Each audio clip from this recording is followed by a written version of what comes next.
এবং তৃতীয় ঘটনা মুসা আলাইসাল্লামকে নিয়ে। এই ঘটনার কথা কোরআনের আর কোথাও উল্লেখ করা হয়নি। এটি তার জীবনের খুবই ব্যতিক্রমী একটি ঘটনা। ভ্রমণটা ছিল একান্ত ব্যক্তিগত। কোরআনে মুসা আলাইসাল্লামের কথা পড়তে গেলে দেখা যায় তিনি হয়তো সরাসরি আল্লাহর সাথে কথা বলছেন, অথবা ইসরায়েলিদের সাথে আচরণ করছেন, বা তিনি ফেরাউনকে চ্যালেঞ্জ জানাচ্ছেন। তার ভূমিকাটি ছিল জনসাধারণের সাথে সম্পর্কিত। কিন্তু এই ঘটনাটি আমরা মুসা আলাইসাল্লাম সম্পর্কে যা যা জেনেছি তার থেকে একেবারে ব্যতিক্রম। বস্তুত এই ঘটনা নিয়ে রহস্যের কোনো শেষ নেই। আমরা এমনকি জানি না এটি তার জীবনের কোন পর্যায়ে সংঘটিত হয়েছে। দৃশ্যত মনে হয় ঘটনাটি পানি অতিক্রম করার পরে ঘটে, কিন্তু ঐতিহাসিকভাবে ঠিক কখন কোন জায়গায় আমরা তার কিছুই জানি না। আর আল্লাহ সিদ্ধান্ত নিয়েছেন আমাদেরকে না বলার। এই খুতবার জন্য আমি কিছু কথা আজকে বলতে চাই। আল্লাহ কর্তৃক বর্ণিত এই গভীর তাৎপর্যপূর্ণ ঘটনা থেকে শুধু একটি বিষয় তুলে ধরব, আর তা হলো আল্লাহ আজ্জা জাল্লা মুসা আলাইসাল্লামের বর্ণনা দিতে গিয়ে বলেন, প্রথমত তিনি হলেন কোরআনের সর্বাধিক আলোচিত নবী। মুসা আলাইসাল্লামের নাম সবচেয়ে বেশি সংখ্যকবার উল্লেখ করা হয়েছে, আর অবশ্যই তাকেও কিতাব দেওয়া হয়েছে। তারপর সেই কিতাবটি এমন বইয়ে পরিণত হয়, অর্থাৎ আল্লাহ তাকে তাওরাত প্রদান করেন। তারপরে আসা সকল প্রজন্মের জন্য একজন করে নবী ছিল। এই নবীরা তাদের প্রজন্মকে আবারও তাওরাত শিক্ষা দিয়েছেন, আবারও শিক্ষা দিয়েছেন, আবারও শিক্ষা দিয়েছেন, আবারও শিক্ষা দিয়েছেন। তাহলে অধিক সংখ্যক নবী ছাত্র ছিল তাকে যে বই প্রদান করা হয়েছে সে বইয়ের, অন্য যে কোনো নবীর চেয়ে। আর অবশ্যই আল্লাহ আজ্জাজাল্লাহ মুসা আলাহিসাল্লামের জাতির মানুষদের বা ইহুদি সম্প্রদায়কে আহবার হিসাবে অভিহিত করেছেন, জ্ঞানীর মানুষ হিসেবে। এছাড়াও বনী ইসরায়েলদের ওলামাদের জন্য কোরআন স্কলার শব্দটি ব্যবহার করেছে, অর্থাৎ এই মানুষগুলোর সুগভীর জ্ঞান ছিল। আল্লাহর কাছ থেকে তারা এটা পেয়েছে, আল্লাহ তাদের এটা দিয়েছেন। এমনকি তাওরাতের মধ্যে পরিবর্তন আনার পরেও কিছু জ্ঞান তাদের মাঝে বর্তমান আছে। সুতরাং আল্লাহ কোরআনে মুসা আলাইসাল্লামের জ্ঞান এবং উচ্চতর মর্যাদার কথা বারবার তুলে ধরেছেন। কিন্তু আজকের আলোচ্য ঘটনায় তিনি শিক্ষক নন, তিনি একজন ছাত্র। মুসা আলাইহিসসালাম, যিনি অন্য সকল ক্ষেত্রে ছিলেন একজন শিক্ষক, এখন তিনি একজন ছাত্র। আর এটা তার জীবনের শুরুর দিকের ঘটনা নয়। লেখাপড়ার কথা যখন চিন্তা করেন, আপনি জীবনের প্রথম দিকে জ্ঞান অর্জন করেন, ছাত্র থাকেন, এভাবে নির্দিষ্ট কিছু যোগ্যতা অর্জন করার পর আপনি শিক্ষক হন। শিক্ষক হওয়ার এটাই স্বাভাবিক প্রক্রিয়া। কিন্তু আমরা এখন যা নিয়ে কথা বলতে যাচ্ছি, এই ঘটনা মুসা আলাইহিসসালামের জীবনের অনেক পরের দিকের ঘটনা। তিনি ইতিমধ্যে ইসরায়েলিদের শিক্ষক হিসেবে বহুদিন অতিক্রম করেছেন। তিনি ইতিমধ্যে তাওরাত গ্রহণ করেছেন। তিনি আল্লাহ আজ্জা জাল্লার পক্ষ থেকে তাদের শিক্ষা দিয়ে আসছেন। আমরা যদি বর্ণনাটি সহি হিসাবে ধরে নেই, তখনকার দুনিয়াতে মুসা আলাইহিসসালামের চেয়ে বেশি জ্ঞানী আর কারো অস্তিত্ব ছিল না। তিনি তার চেয়ে জ্ঞানী কারো কথা জানতেন না। তবুও আল্লাহ তাকে বললেন, এমন একজন আছে যে তোমার চেয়ে বেশি জানে, তোমাকে তার কাছে যেতে হবে এবং শিখতে হবে। এখন খুবই ইন্টারেস্টিং এই ঘটনা। এমন একজন সম্পর্কে আমরা কোরআন থেকে যা জানি, এই নবীকে অন্য সবার চেয়ে বেশি জ্ঞান প্রদান করা হয়েছে। তারপরেও আল্লাহ তাকে বলছেন, তোমাকে অন্য একজনের কাছ থেকে শিখতে হবে। আমরা জানি যে কোনো ব্যক্তি যত বেশি শিখে, যত বেশি যোগ্যতা অর্জন করে, যত বেশি সার্টিফিকেট অর্জন করে, সমাজে তার মর্যাদা তত বেশি বৃদ্ধি পায়। আমি এমনকি ধর্মীয় জ্ঞান নিয়ে এখানে কথা বলছি না। কেউ পিএইচডি অর্জন করলে এটাও এক ধরনের মর্যাদা। কেউ যদি বিশ্ববিদ্যালয়ের প্রফেসর হয়, এটাও বিশেষ মর্যাদা। আর এই জন্যই কেউ পাশ করলে আমরা উৎসবের আয়োজন করি। মাধ্যমিক, উচ্চ মাধ্যমিক, মাস্টার্স বা পিএইচডি যেটাই অর্জন করেন। ইসলামী শিক্ষায় যদি কেউ ইজাজা অর্জন করেন বা কোরআন হিফজ করেন, যখনই কেউ শিক্ষাক্ষেত্রে কোনো যোগ্যতা অর্জন করে, তার মর্যাদা বেড়ে যায়। সমাজে সে আরও বেশি স্বীকৃতি লাভ করে, মানুষ তার কথা শুনে। তথাপি এই মানুষটি, যাকে আল্লাহ মুসা আলাইহিসসালামের চেয়েও বেশি জ্ঞানী হিসেবে বর্ণনা করেছেন, মুসা আলাইহিসসালাম বরং বহু দূরের পথ পাড়ি দিয়ে ওনার কাছে আসেন জ্ঞান আহরণ করার জন্য, অথচ কেউ তার সম্পর্কে জানে না, কেউ তাকে চিনত না। প্রকৃতপক্ষে সবচেয়ে মজার ব্যাপারগুলোর মাঝে একটি হলো, এমনকি আমরা তার নামও জানি না। কোরআনে আল্লাহ তার নাম উল্লেখ করেননি। হ্যাঁ, হাদিসে তার নাম এসেছে খিজির বা খাদির, তার নামের কয়েকটি বানান উল্লেখ করা হয়েছে। কিন্তু আল্লাহ তার নিখুঁত বাণীতে মুসা আলাইহিসসালামের এই শিক্ষকের নাম আমাদেরকে না বলার সিদ্ধান্ত নিয়েছেন। তিনি আমাদেরকে তার নাম বলেননি। তাহলে আল্লাহ কিভাবে তার বর্ণনা দিলেন? আজ আমি এখান থেকে মূল আলোচনা শুরু করতে চাই। তিনি বললেন, ফাওয়াজাদ আবদান মিন ইবাদিনা, অর্থাৎ মুসা আলাইহিসসালাম ও তার তরুণ সঙ্গী একসঙ্গে ভ্রমণ করল। পরিশেষে তারা পেল, এ কথাটি মনোযোগ দিয়ে শুনুন, আমার বান্দাদের মধ্য থেকে এক বান্দাকে। সহজে বললে এর অনুবাদ হবে, জাস্ট আমার এক বান্দার দেখা পেল। আমার এক বান্দা, বললে তো আমরা সবাই এর অন্তর্ভুক্ত। এটা তো বিশেষ কোনো মর্যাদাপূর্ণ বর্ণনা নয়। আমরা এখানে গভীর একটা বিষয় শিখছি। আল্লাহ সুবহানাহু ওয়া তাআলার নিকট কোনো ব্যক্তি যত বেশি জ্ঞান অর্জন করবে তত বেশি একজন সাধারণ বান্দা হিসেবে পরিচিতি পাবে। এই জ্ঞানের কারণে তারা অন্যদের থেকে স্পেশাল হয়ে যান না, বরং এই জ্ঞানের ফলে সেই বান্দা বুঝতে পারে ইন্নানি মিনাল মুসলিমিন, আমি শুধু সব মুসলমানদের মধ্যেই একজন মুসলমান, আমি অন্য কারো চেয়ে উচ্চতর কেউ নই। দেখুন, অন্য সকল জ্ঞানের ক্ষেত্রে কেউ কিছুটা জ্ঞান অর্জন করলে নিজের মাঝে কেমন যেন আত্মম্ভরিতা তৈরি হয়। কোনো কনভেনশনে যোগ দিলে যদি তার পিএইচডি থাকে তখন শুধু আব্দুল করিম লিখবে না, লিখবে ডক্টর আব্দুল করিম, পিএইচডি। আচ্ছা, এক কাজ করি, পিএইচডি একটু মোটা অক্ষরে লিখি। অথবা কারো কাছে নিজের পরিচয় দিতে গিয়ে বলবে, হেই, আমার নাম সালমান। না না না, আমার নাম ডক্টর সালমান। অথবা আপনার ইমেইল আইডি বা অন্য কোনো আইডিতে নিজের নাম শুধু জৈনাব লিখবেন না, লেখেন জৈনাব MBA। আপনাকে নিজের অর্জিত যোগ্যতাগুলো যোগ করে দিতে হবে, কারণ এর মাধ্যমে বোঝানো হয় আমার যোগ্যতা আছে। অনেকে এভাবে নিজেকে জাহির করতে দারুণ ভালোবাসে। একটা মজার ঘটনা মনে পড়েছে, অনেক দিন আগের কথা। তখন আমি কলেজে পড়তাম। সে সময় আমরা বন্ধুরা মিলে MSA কনভেনশনে যোগ দিতাম। আমার এক বন্ধু তখন মজা করে বুকের উপর একটা নেম প্লেট ঝুলিয়ে দিত, ডক্টর ফারেস মাহমুদ PhD, গুণ 10। বিষয়টা হলো, সার্টিফিকেট আপনাকে এক ধরনের সামাজিক স্ট্যাটাস দান করে। আর আল্লাহর কাছে আমাদের স্ট্যাটাস কি? আপনার যদি সত্যিকারের জ্ঞান থাকে, আমার যদি সত্যিকারের জ্ঞান থাকে, তাহলে আমরা বুঝতে পারবো আল্লাহর নিকট আমাদের সর্বোচ্চ স্ট্যাটাস হলো আমি আল্লাহর একজন দাস মাত্র। দাস শব্দটা আমি ইচ্ছে করে ব্যবহার করছি, আমি চাকর ব্যবহার করিনি, আমি বলেছি দাস, কারণ শব্দটা কেমন যেন অপমানকর। একেবারে আক্ষরিক অর্থে আরবিতে আমাকে তো কোরআনের আরবির যত কাছাকাছি সম্ভব অনুবাদ করতে হবে। আমি রাজনৈতিকভাবে শুদ্ধ হওয়ার চেষ্টা করছি না, আমি ভাষাগত দিক থেকে সঠিক হওয়ার চেষ্টা করছি। বোঝার চেষ্টা করুন কেন এই পরিভাষাটি ব্যবহার করা হয়েছে। কারণ আল্লাহ ছাড়া অন্য যে কারো নিকট দাসত্ব স্বীকার করা অপমানজনক, কিন্তু আল্লাহর দাস হওয়া সম্মানের ব্যাপার। এর মাধ্যমে মূলত আমাদের মুক্তি ঘটে। আপনার পক্ষে এমন কোনো টাইটেলের কথা, এমন কোনো উপাধির কথা চিন্তা করা সম্ভব নয় যা দাসের চেয়ে নিচু হতে পারে। দাস, পৃথিবীতে মানুষ যত ধরনের চাকরি করে, চাকরিতে যত ধরনের পদ আছে, কেউ যদি দাসত্বের পদ গ্রহণ করে, এর চেয়ে বিনয়ী, এর চেয়ে নিচু আর কোনো পদ হতে পারে না। আর এই ঘটনায় আমরা দেখতে পাচ্ছি এমন একজনকে যার রয়েছে সর্বোচ্চ জ্ঞান, তথাপি সব মিলিয়ে তিনি শুধুই একজন আবদান, একজন দাস। অধিকন্তু এটা আল আবদ ব্যবহার করা হয়নি। এটা এমনকি মুআররাফ বিল নামও নয়। এখানে এমনকি সুনির্দিষ্ট করে দাসটিও বলা হয়নি।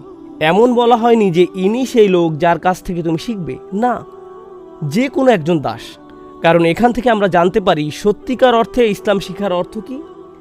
কেউ যখন সত্যিকার অর্থে আল্লাহর জ্ঞান আহরণ করে, তখন আসলে সে ব্যক্তি আরও বেশি বেশি বেশি সাধারণ মানুষদের অন্তর্ভুক্ত, তাদের উপরে নয়।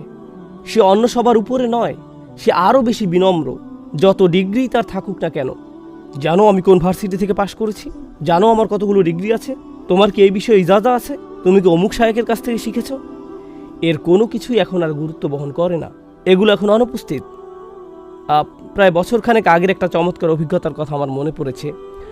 আমি আরব উপদ্বীপের দেশ ওমানে ভ্রমণে গিয়েছিলাম। সেখানকার একটি প্রোগ্রামে আমি যোগ দিয়েছিলাম, যা একটি মসজিদে আয়োজন করা হয়েছিল। প্রোগ্রামটি ছিল 7 দিন ব্যাপী। এটা ছিল একটা ইতেকাফ, যাতে আমরা 500 জন উপস্থিত ছিলাম। এটি ছিল শুধু কোরআন নিয়ে গভীর চিন্তাভাবনা বিষয়ক প্রোগ্রাম। এটাই ছিল তার মূল উদ্দেশ্য। এই প্রোগ্রামে যোগ দেওয়ার জন্য কিছু বিস্ময়কর নিয়মকানুন ছিল। তার মাঝে একটি ছিল, কোনো ফোন নেওয়া যাবে না। আস্তাগফিরুল্লাহিল আযীম। প্রোগ্রাম আয়োজকদের কাছে ফোন রেখে আসতে হবে। যদি কোনো ইমার্জেন্সি কল আসে তাহলে তারা তা হ্যান্ডেল করবে, কিন্তু 7 দিন ধরে আপনি ফোন পাবেন না। আমি জানি না আপনি ফোন ছাড়া এমনকি নিঃশ্বাস নেবেন কিভাবে। তো আমাদের সাথে কোনো ফোন ছিল না। দ্বিতীয় নিয়ম ছিল, আপনি শুধু আপনার নাম উল্লেখ করতে পারবেন এবং কোথা থেকে এসেছেন। এছাড়া নিজের সম্পর্কে আর কিছুই বলতে পারবেন না, কিছুই না। সেখানে ছিলেন হাদিসের স্কলার, কেউ কেউ ছিলেন বিশাল ধনী, কেউ ছিলেন মাশায়েখরা যারা সমগ্র জীবন ধরে শিক্ষা দিয়ে গেছেন, আবার কেউ কেউ ছিলেন শুধু 2টা উটের মালিক, সারা জীবন শুধু এই 2টা উটের দেখাশোনা করে গেছেন। সেখানে আরও ছিলেন ট্যাক্সি ড্রাইভার। কিন্তু আমরা কারো আসল পরিচয় জানতাম না, কেউ জানে না কার পরিচয় কি। সর্বসাকুল্যে আপনি শুধু বলতে পারতেন ইসমি কাজা ওয়া কাজা আনামিন, শুধু এইটুকুই। আপনি এমনকি বলতেও পারতেন না আপনার বয়স কত, আমি অমুক কাজ করি, অমুক চাকরি করি, না। আবার যখন কোরআন নিয়ে আলোচনা করতে যাবেন তখন স্কলারদের উদ্ধৃতি দিতে পারবেন না, আরবির ভাষাতাত্ত্বিক বিশ্লেষণ বা এরকম কিছু করতে পারবেন না, কারণ এতে কেউ হয়তো বুঝে যেতে পারে আচ্ছা উনি তাহলে একজন স্কলার। অতএব আপনি এভাবে কথা বলতে পারবেন না। সব কিছু মৌলিক আলোচনার মধ্যে সীমাবদ্ধ রাখতে হবে। এগুলো ছিল নিয়মকানুনের অন্তর্ভুক্ত। অংশগ্রহণকারীদের অধিকাংশই ছিল স্কলার। অংশগ্রহণকারীদের মধ্যে বড় বড় পণ্ডিত ব্যক্তিরা ছিলেন। অনুষ্ঠানটি ছিল মূলত বিনম্রতার অনুশীলন। 7 দিন ধরে বিনম্রতা শেখার খুবই গভীর একটা অনুশীলন ছিল সেটা। আমরা যেন শুধু আবদাম বিন ইবাদিনা হতে পারি, যেন শুধু একজন দাস হতে পারি। শাহ ওয়ালিউল্লাহ দেহলভী রহমাহুল্লাহ অসাধারণ সুন্দর একটি কথা বলেছেন, এটা আমার মাথায় বদ্ধমূল হয়ে আছে। যুবক বয়সে যখন প্রথম শুনেছিলাম তখন থেকে। যার সত্যিকারের জ্ঞান রয়েছে তিনি তার বর্ণনা দিয়েছেন। তিনি বলেন, একটি গাছে যখন ফল ধরে তখন তার ডালপালাগুলো নুয়ে পড়ে। গাছে ফল ধরলে ডালপালাগুলো নিচের দিকে ঝুঁকে পড়ে। ব্যাপারটা হলো, নিজের ভেতরে যদি সত্যিকারের জ্ঞান ফল ধারণ করে থাকেন, আপনি নম্র হয়ে নুয়ে পড়বেন। নিজেকে আপনার বড় কিছু মনে হবে না।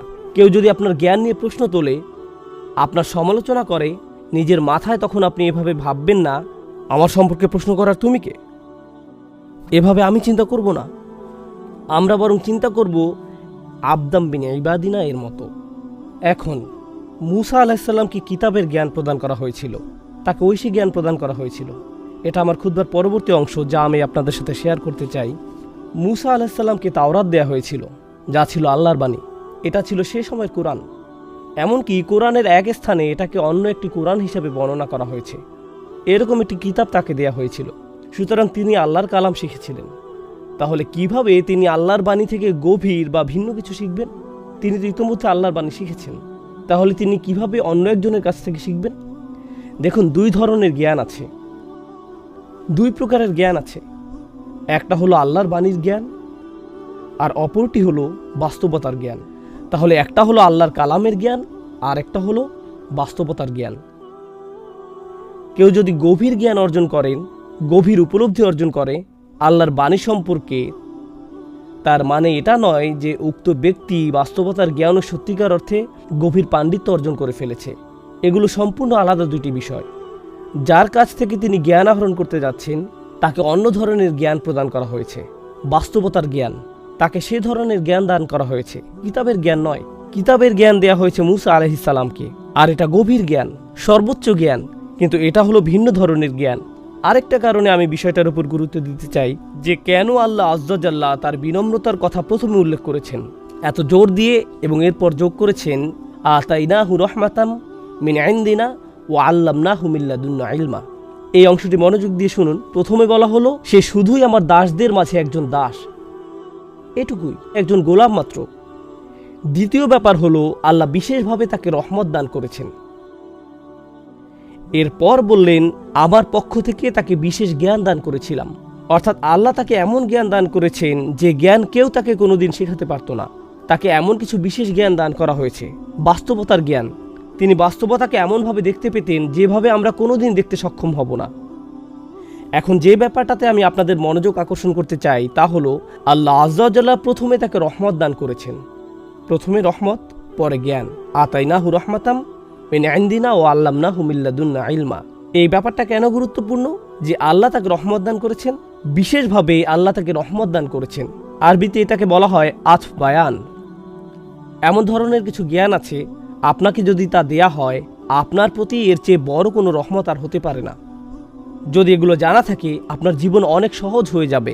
যদি এগুলো জানা থাকে সুখী হয়ে যাবেন। যদি এগুলো জানেন আপনার সমস্যা দূর হয়ে যাবে। এর চেয়ে বড় রহমত আর কি হতে পারে যে আপনার অন্তর আর অশান্ত হবে না, আপনি আর উদ্বিগ্ন হবেন না, আপনি আর দুঃখিত হবেন না, আপনি আর কখনো বিরক্ত হবেন না। আপনি সর্বদা আশীর্বাদ পুষ্ট জীবনযাপন করবেন, কারণ আল্লাহ তার পক্ষ থেকে আপনাকে বিশেষ রহমত দান করেছেন, বাস্তবতা সম্পর্কে বিশেষ ধরনের জ্ঞান। এই ধরনের জ্ঞান খিজির আলাইহিস সালামকে দেয়া হয়েছিল। এখন কিভাবে এটা কাজ করে আমি আবারও বলছি, আমি আপনাদের পুরো ঘটনা বলতে যাচ্ছি না। বাসায় গিয়ে যখন সূরার অনুবাদ পড়বেন বা তাফসীর পড়বেন তখন এই ব্যাপারগুলো নিয়ে চিন্তা ভাবনা করুন। আল্লাহ আজ্জা জাল্লা আমাদেরকে মূসা আলাইহিস সালামের সাথে সেই ভ্রমণে নিয়ে যাচ্ছেন। মূসা আলাইহিস সালাম তার সাক্ষাৎ পেয়ে তাকে বললেন, আলা আন তুআল্লিমানি মিম্মা উল্লিমতা রুশদা, আমি কি আপনাকে অনুসরণ করতে পারি? এর ফলে আপনাকে যে বিষয়গুলো শেখানো হয়েছে তার থেকে কিছু বিষয় আমাকে শেখাতে পারবেন? তখন শুরুতেই তিনি মুসা আলাইহিস সালামকে বললেন, এর জন্য আগে আপনাকে কিছু শর্ত পূরণ করতে হবে। যেমন ভার্সিটিতে ভর্তি হতে হলে আমাদেরকে আগে কিছু শর্ত পূরণ করতে হয়। আমাকে অনুসরণ করার জন্য যে যোগ্যতা দরকার তা হলো সবর। আপনার সেটা নেই। ইন্নাকা লান তাসতাতিআ মাইয়া সবরা, আপনি কিছুতেই আমার সাথে ধৈর্য ধারণ করতে পারবেন না। আপনার পক্ষে নিজেকে থামিয়ে রাখা সম্ভব হবে না। আপনি সংযম ধরে রাখতে পারবেন না। এই ব্যাপারটা একটু বেশি কঠিন। কি, মুসা আলাইহিস সালাম নিজেকে হ্যান্ডেল করতে পারবেন না? তিনি ফিরআউনকে হ্যান্ডেল করতে পেরেছিলেন, তিনি পানি অতিক্রম করা হ্যান্ডেল করতে পেরেছিলেন, তিনি বনি ইসরায়েলের মতো বেয়ারা জাতিকে পরিচালিত করতে পেরেছিলেন, তিনি ইতিমধ্যে অনেক কিছুই হ্যান্ডেল করেছেন। যে মানুষেরা তাকে হত্যা করতে চেয়েছিল তিনি তাদেরকে হ্যান্ডেল করেছেন। আর খিদির আলাইহিস সালাম বলছেন, আপনি আমার সাথে ধৈর্য রাখতে পারবেন না? ইনি হলেন সেই মুসা আলাইহিস সালাম যিনি ইসরায়েলিদেরকে বলেছিলেন ধৈর্য ধারণ করতে। তিনি তাদের বলেছিলেন যখন ফেরাউনের বাহিনী তাদের ধাওয়া করেছিল, কাল্লা ইন্না মাইয়া রব্বি সায়াহদিনী, না না, কোনো সমস্যা নেই, আমার রব আমার সাথে আছেন। ইনি হলেন ইসলামের হিরো, সবচেয়ে বেশি গুরুত্ব দেয়া নবীদের মাঝে অন্যতম। আর এই লোকটি মুসা আলাইহিস সালামকে বলছেন, আপনার যথেষ্ট সবর নেই, আপনি এটা হ্যান্ডেল করতে পারবেন না। সুবহানাল্লাহ! শুধু একবার চিন্তা করে দেখুন, কাকে এই কথা বলা হচ্ছে? এই কথা মুসা আলাইহিস সালামকে বলা হচ্ছে। যাই হোক, মুসা আলাইহিস সালামকে যখন এই কথা বলা হলো, তিনি বিনম্রতার সাথে বললেন, সাতাজিদুনি ইনশাআল্লাহু সাবিরা। তিনি এভাবে বলেননি, এক্সকিউজ মি, আপনি আমাকে সবর শেখাতে এসেছেন? শুনেন তাহলে আমার কত ধরনের সবরের অভিজ্ঞতা আছে। না না না, ইনশাআল্লাহ, যদি আল্লাহ ইচ্ছা করেন আপনি দেখবেন আমার সবর আছে। যদি আল্লাহ ইচ্ছা করেন। তিনি এমনকি নিজের সম্পর্কে গ্যারান্টিও দেননি। দেখুন, হ্যাঁ, আমি আগে ধৈর্য ধরেছি অনেকবার, কিন্তু তার মানে এটা নয় যে আমি সব সময় ধৈর্য ধরতে পারবো। যদি আল্লাহ ইচ্ছা করেন, আমি আশা করছি আপনি আমাকে ধৈর্যশীল পাবেন। সাতাজিদুনি ইনশাআল্লাহু সাবিরা। আমি এই খুতবার শেষ কয়েক মিনিট বাস্তবতার জ্ঞান নিয়ে কথা বলতে চাই এবং আপনাদের নিকট তুলে ধরতে চাই কিভাবে মুসা আলাইহিস সালামের ধৈর্যের পরীক্ষা নেওয়া হয়েছিল, কিভাবে বাস্তবতার জ্ঞান রহমতে পরিণত হয়। আমি চাই আপনারা এভাবে চিন্তা করুন। বাস্তবতা হলো দুই রকম, একটা আপনি চোখে দেখতে পান আর অন্যটা চোখে দেখা যায় না। এই মুহূর্তে আমি আপনাদেরকে দেখতে পাচ্ছি, আপনাদের দুই কাঁধের ফেরেশতাদেরকে দেখতে পাচ্ছি না। আমি ওনাদের দেখতে পাচ্ছি না, কিন্তু ওনারা বাস্তব, এখানেই আছেন। তাহলে এক ধরনের বাস্তবতা আমরা দেখতে পাই আর অন্য বাস্তবতা আমরা দেখতে পাই না। লাইলাতুল কদরে আকাশের দিকে তাকালে আপনি শুধু আকাশই দেখতে পান, কিন্তু অদৃশ্য বাস্তবতা হলো সমগ্র আকাশ অবতরণরত ফেরেশতাদের দ্বারা ছেয়ে থাকে। তানাজ্জালুল মালাইকাতু ওয়ার রূহু ফিহা বিইذনি রাব্বিহিম মিন কুল্লি আমর। এটা হলো একটি অদৃশ্য বাস্তবতা, বুঝতে পারছেন? একটা হলো দৃশ্যমান বাস্তবতা এবং অপরটা হলো অদৃশ্যমান বাস্তবতা। এই জ্ঞান আমরা যা প্রতিনিয়ত দেখতে পাচ্ছি, আমাদের সকল মতামতগুলো, সকল অনুভূতিগুলো এবং সকল চিন্তাভাবনাগুলো সব সময় দৃশ্যমান বাস্তবতা দ্বারা প্রভাবিত হয়। কারণ আমাদের নিকট বাস্তবতা এটাই, খবরে যা দেখতে পান, নিজে যার অভিজ্ঞতা অর্জন করেন, এগুলো হলো আপনার জীবনের বাস্তবতা। কিন্তু এই বাস্তবতার বাহিরেও আছে আরেক ধরনের বাস্তবতা, সোর্স কোডের মতো। যেমন আপনি শুধু অ্যাপের সামনের দিকটাই দেখতে পান, এর পেছনে যে প্রোগ্রামিং কোড রয়েছে তা দেখতে পান না, একটা পর্দা। এবং আল্লাহ আযজা ওয়া জাল্লা কিয়ামতের দিন সম্পর্কে বলেন, ফাকাশাফনা আনকা গিতাআক ফাবাসারুকাল ইয়াউমা হাদিদ। তোমার সামনে যে পর্দা ছিল তা আমি সরিয়ে দিয়েছি, তোমার দৃষ্টি আজ খুব তীক্ষ্ণ, তুমি খুব পরিষ্কারভাবে সব দেখতে পাচ্ছ।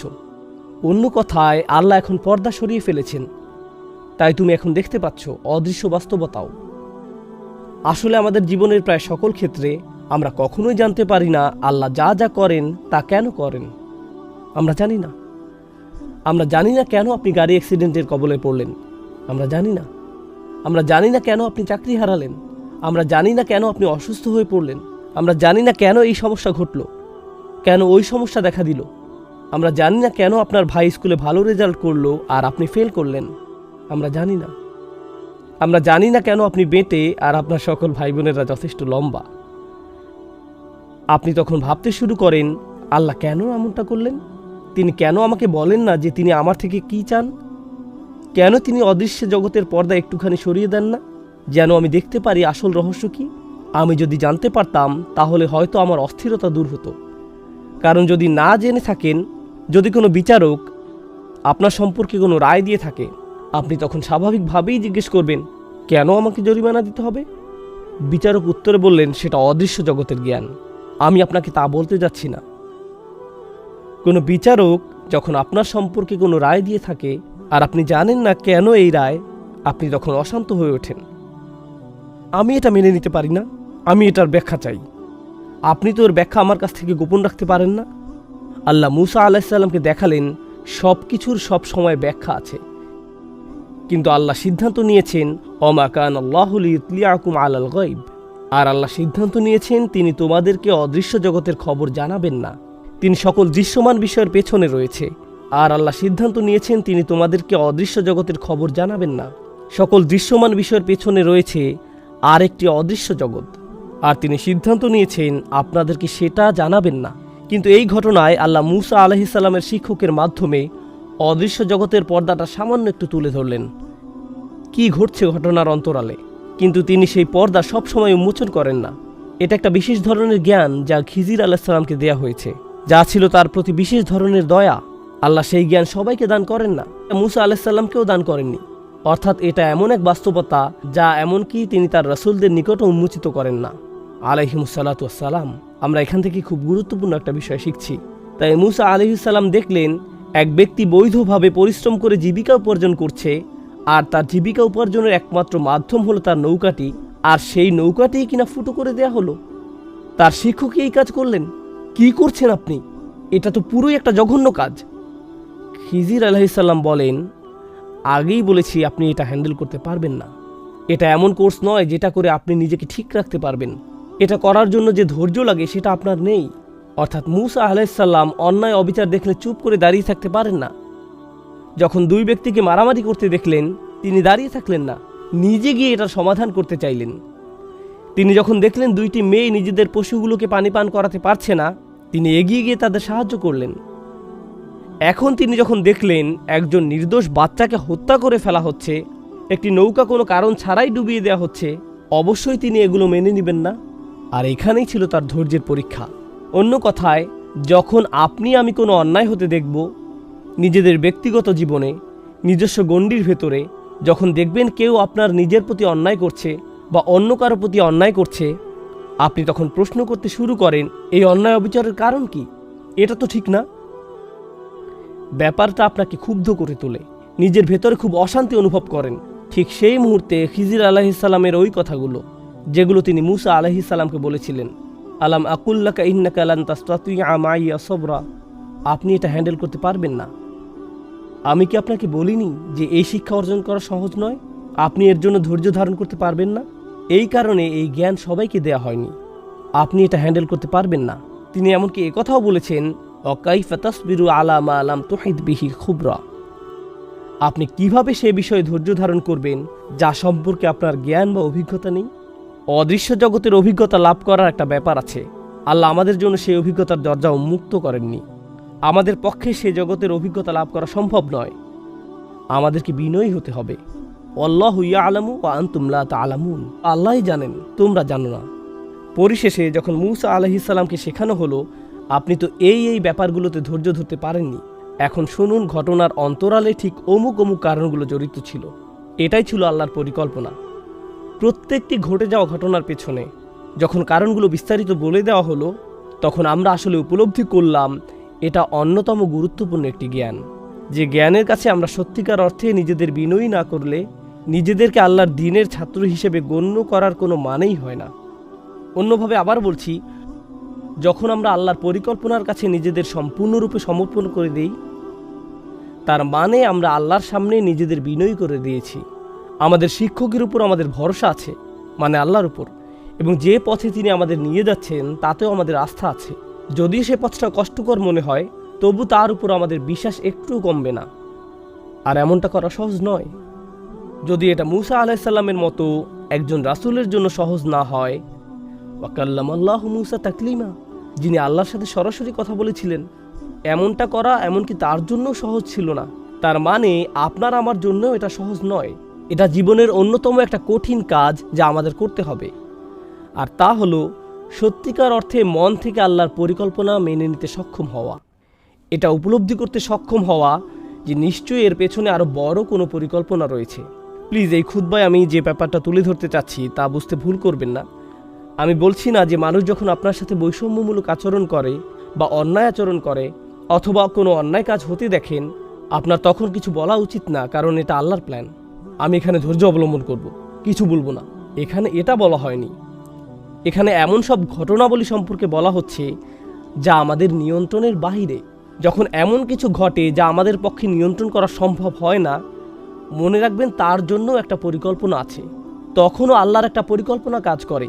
আমাদেরকে তো ন্যায় বিচারের জন্য দাবি জানাতে হবে, অন্যায়ের বিরুদ্ধে রুখে দাঁড়াতে হবে, এই বাধ্যবাধকতা আমাদের উপর আছে।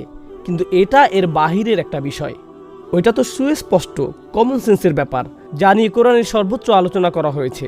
কিন্তু আল্লাহ আজ্জা জাল্লার সামনে একটি মনোভাব পোষণ করার ব্যাপার আছে। আমি এভাবে বলবো না, ইয়া আল্লাহ, আমি তো এই পরিকল্পনার পেছনে কোনো যৌক্তিক কারণ খুঁজে পাচ্ছি না। যদি আমি প্ল্যান করতাম আরও ভালোভাবে করতাম, মাআযাল্লাহ। যদি এমন চিন্তা কারো মাথায় এসে পড়ে, এই চিন্তাকে অবশ্যই মেরে ফেলতে হবে। কারণ আমার পরিকল্পনার চেতনা, আমার সিদ্ধান্ত নেওয়ার ক্ষমতা সব সময় দুর্বল। আপনি কি ভাবছেন আপনি আল্লাহর চেয়ে বেশি দয়ালু? আপনি কি ভাবছেন আপনি আল্লাহর চেয়েও বড় ন্যায় বিচারক? আমি কি ভাবছি আমি আল্লাহর চেয়ে ভালো পরিকল্পনাকারী? আমি আল্লাহর চেয়ে বেশি জানি, আল্লাহর চেয়ে বেশি প্রজ্ঞা আছে আমার? এটাই কি আমি ভাবছি? কারণ আমি যখন তার সিদ্ধান্তকে এভাবে প্রশ্ন করি, সুস্পষ্ট রূপে আমি কোনো ভুল করছি। অবশ্যই কখনো কখনো আমরা এমন চিন্তার কাছাকাছি চলে আসতে পারি। এমনকি ফেরেশতারাও একবার কাছাকাছি চলে এসেছিলেন। তারা বুঝতে পারেননি কেন আদম আলাইহিস সালামকে সৃষ্টি করা হয়েছে। তারা বুঝতে পারেননি। তারা এমনকি আল্লাহ আজ্জা ওয়া জাল্লাকে জিজ্ঞেস করলেন, আতাজআলু ফিহা মাইয়ুফসিদু ফিহা ওয়া ইয়াসফিকুদ দিমা, আপনি কি সেখানে এমন কাউকে সৃষ্টি করবেন যে তাতে ফাসাদ করবে এবং রক্তপাত করবে? আমরা তো বুঝতে পারছি না। কিন্তু তাৎক্ষণিক এটা বলার সাথে সাথেই, কারণ তারা বুঝতে পারছিল না, এতে কোনো সমস্যা নেই, আমরা আল্লাহর কাছে জানতে চাইতে পারি, ইয়া রব, আমি যদি বুঝতে পারতাম কেন এটা ঘটছে, পরিস্থিতি মোকাবেলা করতে আমাকে মানসিক শান্তি দান করুন। কিন্তু তৎক্ষণাৎ ফেরেশতারা কি বলেছিলেন? ওয়া নাহনু নুসাব্বিহু বিহামদিকা ওয়া নুকদ্দিসু লাক, প্রসঙ্গত আপনি নিখুঁত, আমরা এই পরিকল্পনাটা বুঝতে পারছি না। কিন্তু তার মানে এই নয় যে আপনি ভুল সিদ্ধান্ত নিয়েছেন, মোটেই না। এর নাম হলো বিনম্রতা। আল্লাহর বান্দাদের মাঝে একজন বান্দা হওয়ার মানে এটাই, আবদাম মিন ইবাদিনা। একদিকে আপনি ওহীর জ্ঞানে পারদর্শী হতে পারেন, আরবি ভাষায় পণ্ডিত হতে পারেন, কোরআন হিফজ করতে পারেন, হাদিস পড়তে পারেন, এই সব কিছু আপনার জানা থাকতে পারে, কিন্তু এই ব্যাপারটা অন্তরে নেই। আল্লাহর জারিকৃত বিধানে আপনার অন্তর সন্তুষ্ট নয়। এরকম সন্তুষ্ট থাকা এবং উপলব্ধি করা যে আল্লাহ যা করছেন তাই উত্তম, এই ব্যাপারটা জানা যে আল্লাহই সর্বোত্তম পরিকল্পনাকারী। আমরা জানি কখনো কখনো একটি চারা গাছ অল্প কিছু দিনের মধ্যেই বেড়ে ওঠে, আবার কখনো কখনো বড় হতে বছরের পর বছর লেগে যায়, রাইট? তাই যে বীজের অভিজ্ঞতা আপনি এখন অর্জন করেছেন তার ফলাফল কি এখনই দেখা যাবে নাকি আজ থেকে 100 বছর পরে দেখা যাবে তা আমরা জানি না। সেই পরিকল্পনা আল্লাহর, আমাদের পক্ষে তা জানা কোনোদিন সম্ভব নয়। আল্লাহ আজ্জা ওয়া জাল্লা তা আমাদেরকে না জানানোর সিদ্ধান্ত নিয়েছেন। যখন মুসলমানরা একটি কঠিন সময় পার করছিল, সেই কথাটি বলেই খুতবার সমাপ্তি টানছি। আল্লাহ আজ্জা ওয়া জাল্লা মুসলমানদেরকে বলেছিলেন, যখন তাদের মাঝে প্রশ্ন দেখা দিল, জানেন তো আমরা উহুদের যুদ্ধে ব্যাপক ক্ষয়ক্ষতির সম্মুখীন হলাম। আল্লাহ আজ্জা ওয়া জাল্লা লক্ষ্য করলেন, এমনকি মুসলমানদের মধ্যেও এটা নিয়ে প্রশ্ন দেখা দেওয়া শুরু করলো, কেন আমাদের এমন বিপর্যয় ঘটল? আমাদের সাথে আল্লাহ রসুল আছেন সাল্লাল্লাহু আলাইহি সাল্লাম, তার সাথে আমরা সকল বিশ্বাসীরা এত ত্যাগ কুরবানি স্বীকার করলাম। আল্লাহ বলেন, ওয়াতিলকাল আইয়ামু নুদাউিলুহা বাইনান নাস, এই দিনগুলোকে আমি মানুষের মধ্যে আবর্তিত করে থাকি। ওয়ালিয়ালামাল্লাহুল্লাযীনা আমানু, যাতে আল্লাহ চিনে নিতে পারেন কারা সত্যিকার অর্থে ঈমান এনেছে। জিততে থাকলে তো বিশ্বাস করা সহজ, তাই না? আমি দেখতে চাই কাদের ঈমান তখনও তাজা থাকে যখন কি হয়, যখন পরাজয় হয়। প্রথম যখন এই আয়াত পড়ি, আমি তখন নিউ ইয়র্কে থাকতাম। সে সময় আমি বাস্কেটবল টিম নিউ ইয়র্ক নিক্সের ফ্যান ছিলাম। এই টিম সম্পর্কে যদি কিছু জেনে থাকেন, স্পাইক লিকে দেখবেন, সে প্রতিটা ম্যাচে উপস্থিত থাকতো। গ্যালারি থেকে সে শাহাদাত আঙ্গুল নাড়তে থাকতো। খেলায় তার টিম 40 পয়েন্ট পিছিয়ে থাকলেও সে বিশ্বাস হারাতো না। জিতার অবস্থা থাকুক বা না থাকুক, খেলা শেষ হতে মাত্র 3 সেকেন্ড বাকি আছে, তার টিম 40 পয়েন্ট পিছিয়ে আছে, সে তখনও শাহাদাত আঙ্গুল নাড়াতে থাকতো। এমন ছিল তার বিশ্বাস। এজন্য তাকে বলা হতো ট্রু লাভার। ব্যাপারটা হলো, যখন আমরা খারাপ সময় অতিক্রম করি, ঠিক সে সময় আল্লাহ দেখতে চান আল্লাহর উপর আমাদের আস্থা আছে কি নেই। ঠিক সে সময় সত্যিকার অর্থে আমাদের ঈমানের শুধু পরীক্ষা হবে না, বরং গ্রেড দেয়া হবে। এভাবে চিন্তা করুন, সে সময় গ্রেড দেয়া হয়, সেই সময় যে গ্রেড অর্জন করেন সেটাই আসল গ্রেড। সে সময় আপনি কি আল্লাহর উপর সন্তুষ্ট থাকেন? তাই আল্লাহ বলেন, আমি জানতে চাই কারা সত্যিকার অর্থে ঈমান এনেছে। কুরআনের অন্য এক জায়গায় তিনি বলেন, মা কান আল্লাহু লিইউযিরাল মুমিনিনা আলা মা আনতুম আলাইহি হাত্তা ইয়ামিজাল খাবিসা মিনাত তাইয়্যিব। আল্লাহ এমন নন যে তিনি মুমিনদেরকে আরামদায়ক অবস্থায় ছেড়ে দিবেন। তিনি ছেড়ে দিবেন না, তিনি সময়কে কঠিন করে দিবেন যতক্ষণ না তিনি অসৎকে সৎ থেকে পৃথক করেন। ওমা কান আল্লাহু লিইউতলিআকুম আলাল গায়ব। আল্লাহ তোমাদেরকে গায়বের বিধান জানাবেন না, তিনি আপনাদেরকে আসল পরিকল্পনার কথা জানাবেন না। তিনি স্বয়ংই কথা বলছেন। এটাই হলো গভীর বিনম্রতা। এটা এতই গভীর যে এমনকি একজন রাসূলকেও এই নম্রতা শেখার জন্য ভ্রমণ করতে হয়েছিল। নম্রতার এই শিক্ষা আমাকে আপনাকেও নিজেদের জীবনে বাস্তবায়ন করতে হবে। একেবারে অন্তর থেকে আমাদের অভিযোগগুলো, আল্লাহর প্ল্যান সম্পর্কে আমাদের জিজ্ঞাসাগুলোকে ছেড়ে দিতে হবে। নিজেকে জাস্ট ভাসতে দিন, তখনই নিজের মাঝে সত্যিকার প্রশান্তি খুঁজে পাবেন এবং আল্লাহ আযজা ওয়া জাল্লা আপনাকে জীবনে এমন প্রশান্তি দান করবেন যা অন্য কোনোভাবেই আপনার কাছে আসতো না। আল্লাহ আযজা ওয়া জাল্লা আমাদেরকে তাদের অন্তর্ভুক্ত করুন, রাদিয়াল্লাহু আনহুম ওয়া রাদু আনহু। আল্লাহ যাদের উপর সন্তুষ্ট এবং যারা নিজেরাও আল্লাহর উপর সন্তুষ্ট, আল্লাহ আমাদেরকে তার উপর সন্তুষ্ট করে দিন এবং তিনিও যেন আমাদের উপর সন্তুষ্ট হয়ে যান। আল্লাহ আযজা ওয়া জাল্লা আমাদের কষ্টগুলোকে সহনীয় করে দিন। আল্লাহ আযজা ওয়া জাল্লা আমাদের কোনো পরীক্ষাকে যেন আমাদের উপর ঈমান হারানোর কারণে পরিণত না করেন। বারাকাল্লাহু লি ওয়া লাকুম ফিল কুরআনিল হাকিম ওয়া নাফা'নি ওয়া ইয়্যাকুম বিল আয়াতি ওয়া যিকরিল হাকিম।